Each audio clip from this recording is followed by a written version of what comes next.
tahun yang lalu, tepatnya sebelum time skip, Sarada berhasil mengaktifkan Mangekyo Sharingan-nya dan itu mempengaruhi Sasuke untuk membantu Boruto. Padahal dia saat itu sedang terdampak kekuatan Zeno milik Eida. Sasuke menyatakan bahwa dia membantu Boruto atas dasar kepercayaannya kepada anaknya. Tapi apakah benar hanya karena hubungan antara ayah dan anak? Menurut saya ada hal lain yang terjadi dan itu ada hubungannya dengan kekuatan khusus Mangekyo Sharingan Sarada. Seperti apa kira-kira kekuatannya? Oke, tanpa lama-lama lagi kita langsung masuk saja ke pembahasannya. Let's go!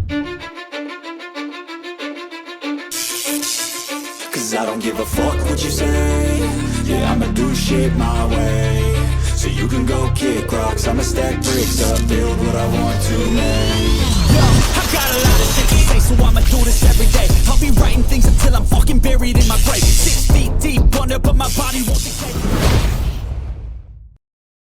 Sejauh ini memang belum dijelaskan kenapa Sasuke bisa langsung percaya kepada Sarada saat Sarada memintanya untuk membantu Boruto. Sasuke bahkan mengorbankan kehidupannya yang sudah membaik di mata dunia shinobi hanya untuk membantu Boruto. Dan kini bahkan dia mengorbankan nyawanya sendiri hanya untuk menyelamatkan Boruto. Padahal ketika Sarada meminta tolong kepadanya, di dalam pikiran Sasuke, Boruto hanyalah seorang penjahat dan pengkhianat yang sudah membunuh Naruto. Bahkan sebelum bertemu Sarada, dia sedang dalam situasi mengejar Boruto dan berniat untuk membunuhnya. Tapi semuanya berubah ketika Sarada mengaktifkan Mangekyo Sharingan-nya tepat di hadapan Sasuke. Dan dari sini menimbulkan berbagai macam asumsi. Salah satunya yang akan kita bahas sekarang, yaitu adanya kemungkinan bahwa kekuatan Mangekyo Sharingan Sarada lah yang berhasil meyakinkan Sasuke. Di mana Mangekyo Sharingan-nya memiliki kemampuan soul manipulation atau manipulasi jiwa. Kenapa harus jiwa? Karena ternyata jiwa ini ada kaitannya dengan ingatan. Dan tentunya nanti akan berhubungan dengan kekuatan Zeno yang memang memanipulasi ingatan. Sehingga jika memang benar Sarada memiliki kemampuan memanipulasi jiwa, maka Mangekyo Sharingan Sarada benar-benar akan menjadi counter dari kekuatan Zeno milik Eida. Lalu dari mana bukti kuat yang menyatakan bahwa Mangekyo Sharingan Sarada ini memiliki kekuatan manipulasi jiwa? Karena kepercayaan Sasuke kepada Sarada bukanlah sesuatu yang konkret dan nyata untuk bisa dijadikan sebuah bukti kuat. Hal itu hanya bisa kita jadikan sebagai landasan untuk berasumsi saja. Kita sudah sangat tahu setiap Mangekyo Sharingan memiliki bentuk tomoe yang berbeda-beda, tapi pada dasarnya bentuknya menyerupai sebuah magatama atau bentuk yang terlihat seperti tanda baca koma, di mana setiap pengguna Mangekyo Sharingan masing-masing memiliki susunan magatama yang berbeda-beda sehingga terlihat membentuk variasi tomoe, padahal bentuk dasarnya tetaplah sebuah magatama. Bentuk dari Mangekyo Sharingan ini pun tidak diwariskan. Jadi walaupun mereka memiliki ikatan darah langsung sekalipun, mereka akan memiliki bentuk Mangekyo Sharingan yang berbeda. Contohnya Sasuke dan Itachi. Mereka berdua memiliki bentuk Mangekyo Sharingan yang berbeda. Dan perlu kalian ingat, walaupun setiap Mangekyo Sharingan memiliki kemampuan dasar yang sama, seperti Genjutsu dan membedakan jenis cakra, tapi mereka memiliki kemampuan khusus yang berbeda-beda. Tidak terkecuali pada dua bola mata yang dimiliki si pengguna. Masing-masing bola mata itu memiliki kemampuan khusus yang berbeda.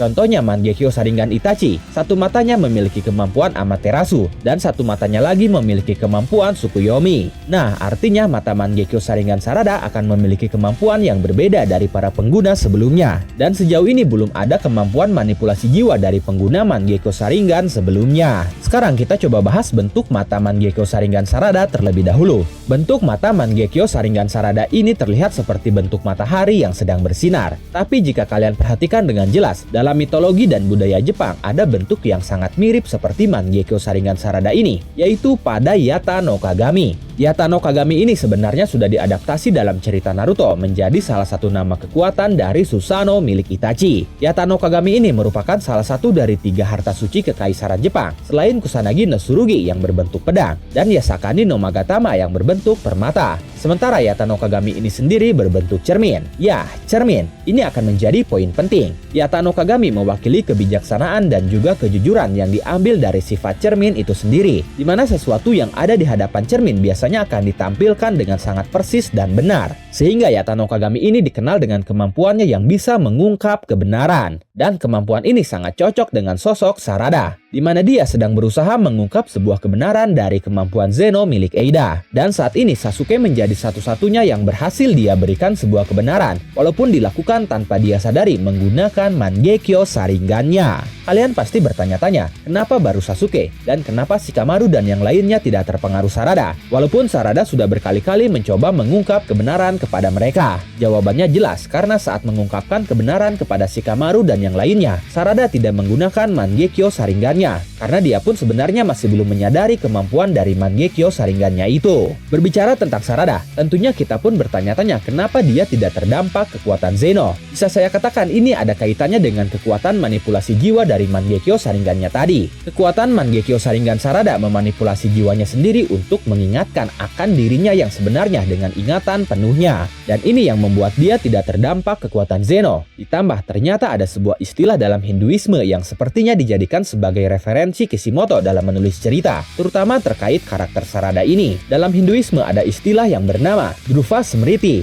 yang berarti mampu mengingat terus-menerus siapa dirinya. Jika kita penggal per suku kata pun, Dhruva itu memiliki arti selamanya atau tetap, sedangkan Smriti memiliki arti ingatan. Sehingga Dhruva Smriti adalah ingatan selamanya atau ingatan tetap. Konsep ini diadaptasi oleh Kishimoto untuk menggambarkan sosok Sarada yang masih mengingat siapa dirinya beserta ingatan lamanya setelah Eida memanipulasi ingatan semua orang menggunakan kekuatan Zeno. Oke, kita kembali ke Mangekyo Sharingan Sarada. Kemampuan khususnya tadi sudah kita yakini adalah manipulasi jiwa seseorang, dan yang menjadi korban pertama adalah ayahnya sendiri, yaitu Sasuke. Kita tahu tubuh manusia sendiri terdiri dari dua inti, yaitu jiwa dan raga. Raga adalah benda fisik yang membuat kita tumbuh, berkembang, dan berubah, lalu menciptakan berbagai macam ingatan fisik dalam kepala kita, baik yang kita ingat dan kita lupakan. Hal semacam ini pernah Boruto singgung di chapter 7 kemarin saat dia berbicara dengan Shikamaru. Boruto mengatakan bahwa Shikamaru akan segera melupakan segala sesuatu tentang cara kerja kekuatan Zeno, karena konsep dari Zeno itu sendiri tidak tertanam dalam ingatan. Dia akan memudar seiring berjalannya waktu, dan itu berkaitan dengan ingatan fisik yang dilupakan tadi. Sementara untuk jiwa sendiri adalah esensi spiritual seseorang yang terdiri dari kepribadian, identitas, dan ingatan. Ya, jiwa pun memiliki ingatan. Zeno ini ternyata memanipulasi ingatan fisik saja. Saat Sarada membangkitkan Mangekyo Sharingan-nya, Sasuke sedang berada di bawah pengaruh kekuatan Zeno. Tapi Sarada menatap Sasuke dengan Mangekyo Sharingan-nya, dan saat itu seolah-olah dia berbicara langsung kepada jiwa Sasuke. Sehingga jiwa Sasuke merespon dengan menampilkan ingatan jiwanya, hingga akhirnya menimbulkan kejanggalan dalam ingatan fisiknya. Contohnya kejanggalan tentang ikat kepala dan tentang Momoshiki. Ingatan dalam tubuh fisik sendiri bisa dilupakan seiring berjalannya waktu, bahkan menghilang ketika tubuh fisik itu mati. Tapi jiwa yang merupakan esensi spiritual seseorang akan terus memiliki ingatannya, walaupun jiwa itu sudah terpisah dari tubuh fisiknya. Sebagai contoh dalam kasus reinkarnasi, banyak orang yang menyatakan pernah mengalami atau mengingat suatu kejadian yang bahkan tidak pernah mereka lakukan. Hal yang mereka alami atau ingat itu merupakan ingatan dari kehidupan sebelumnya.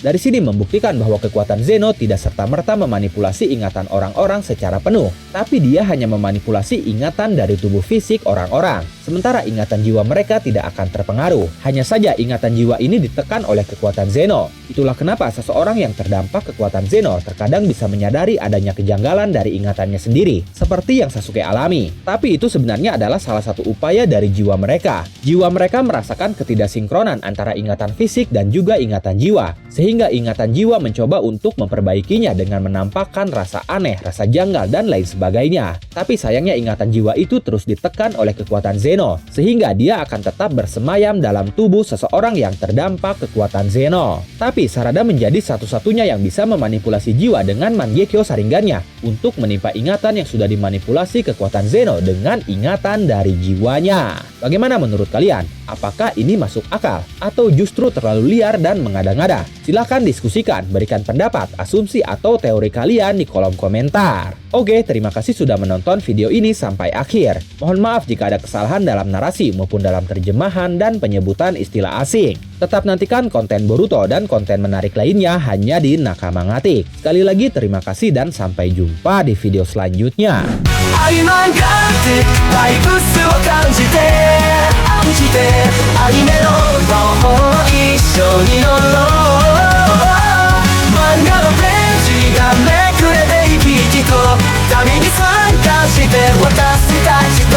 Coming